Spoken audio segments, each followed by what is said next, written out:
আব্বা কনে গেছিলে? নামাজ পড়তে গেছিলে? হ্যাঁ বাবা, নামাজ পড়তে গেছিলাম। কিছু বলবা? ওই আমাদের ওই মোড়ে একজন গরুর গোস্ত বিক্রি করতেছে, একটু কম দামে বিক্রি করতেছে। 2-3 কেজি গোস্ত নেবো নাই?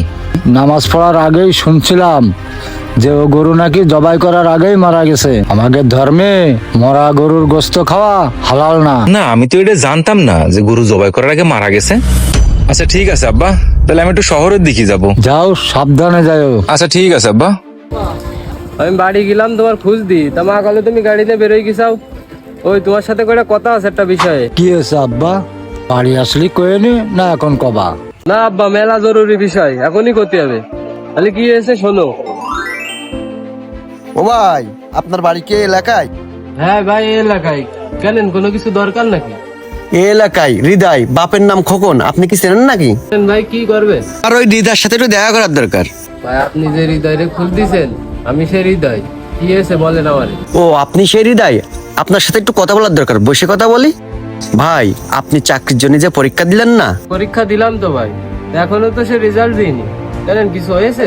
আরে ভাই, আপনার তো চাকরি হয়েই গেছে, শুধু একটু শুকুনির জন্য বাইরে রয়েছে। কি করছেন ভাই? একটু স্কুলের জন্য চাকরি বাইরে রয়েছে মানে? কি হয়েছে আমার একটু বুঝাই কম দিনই। আপনার যে চাকরি, ওই চাকরির ক্যান্ডিডেট আরেকজন রয়েছে। সেই ক্যান্ডিডেট কি করেছে, স্যারের কাছে 6 লাখ টাকা দিয়ে গেছে। এই 6 লাখ টাকা স্যারের দিয়ে গেছে, আপনার তো চাকরি দিতে পারতেছ না। এই জন্য আপনার কাছে আইছি। এখন যদি আপনি এই 6 লাখ টাকা দিতে পারেন, চাকরি আপনার হয়ে যাবে। আপনি তো জানেন ভাই, আপনার এই চাকরিতে 6 লাখ টাকা উঠানো 2 মাসেরও ব্যাপার না। ভাই সে নয় বুঝলাম, 6 লাখ টাকা দিলে আমার চাকরিটা হয়ে যাবে।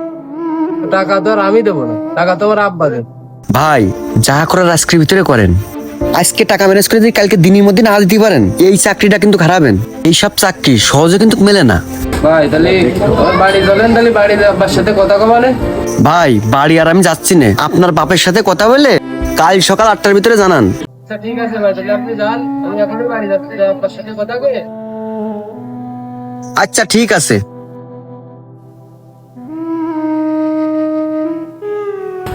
আব্বার সাথে তো শুনলে, তাহলে এখন কি করবো খাও? আব্বা, সরকারি যখন চাকরি, ওই টাকার ব্যবস্থা আমি করে দিচ্ছি, কালকের মধ্যেই করে দিবানে। ঠিক আছে আব্বা, তাহলে আমি অন্যরে বলে দিচ্ছি যে আমার চাকরিটা কনফার্ম করে দিতে। তাহলে তুমি বলো, আমি টাকার ব্যবস্থা করতেছি। সরকারি চাকরি যখন, তখন আমার টাকার ব্যবস্থা করতেই হবে। দেখি শৈল বাবাজি বাড়ি আছে কিনা, ডাক দিই। ও শৈল বাবাজি, তুমি কি বাসায় আছো?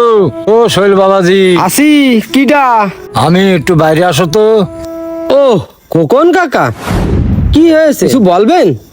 ওই ছোট